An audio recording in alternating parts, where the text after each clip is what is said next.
मोदी सरकार के दूसरे कार्यकाल का अंतिम बजट आज आ चुका है। वित्त मंत्री निर्मला सीतारमण के पिटारे से बहुत सारी घोषणा हुई है। हमारे साथ बातचीत करने के लिए लोक जनशक्ति पार्टी रामविलास के अध्यक्ष और वरिष्ठ सांसद चिराग पासवान जी हैं। सर, इस बजट को अगर मैं आपके नज़रिए से देखूं तो किस तरह का बजट आप देखते हैं?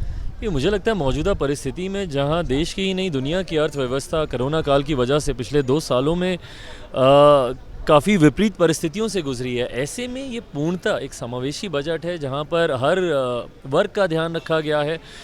ख़ास तौर पर हाशिए पर रह रहे लोगों का जहां इसमें ध्यान रखा गया है, तो वहीं मिडिल क्लास जो एक बड़ा योगदान भारत की अर्थव्यवस्था में करता है, उनका भी इसमें ध्यान रखा गया है। पर्सनल इनकम टैक्स में जिस तरीके से रिबेट को बढ़ाया गया, 5 लाख से लेकर 7 लाख उसको किया गया। उसके बाद भी जो टैक्स स्लैब्स हैं उसमें भी रियायतें ऐसी दी गई हैं कि आपकी जेब में यकीनन ज़्यादा पैसा बचेगा। कैपिटल एक्सपेंडिचर को बढ़ाया गया है, लगभग 10% से उसकी वृद्धि की गई है। जीडीपी का 3.3% हिस्सा उसमें दिया जाएगा। उससे यकीनन निवेश बढ़ने की संभावनाएं हैं हमारे देश में। एमएसएमई जो रोज़गार देने के लिए सबसे महत्वपूर्ण सेक्टर्स में से एक है, उसकी और सशक्त हैंड होल्डिंग करने का इसमें घोषणा की गई है।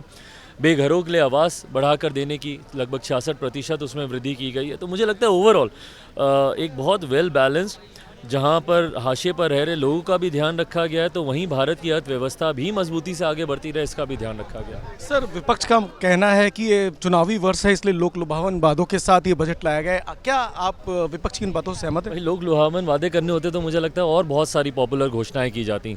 मोदी सरकार कभी जानी नहीं जाती इन सब बातों के लिए। उन्होंने हमेशा भारत की अर्थव्यवस्था, भारत की नींव को मजबूत करने की सोच के साथ बजट लाने का उन्होंने काम किया, और मुझे लगता है उसी कड़ी में ये आज का भी बजट है। सर, अगर मैं अंकों में बात करूं तो 10 में से आप कितने अंक इसको देना चाहेंगे? जैसा मैंने बोला, कोरोना काल से हम लोग निकले हैं, उसके बाद एक ऐसा बजट पेश करना जहां पे आपने रिलैक्सेशंस भी दिए हैं, अर्थव्यवस्था को भी सशक्त करने का काम किया, 10 आउट ऑफ 10।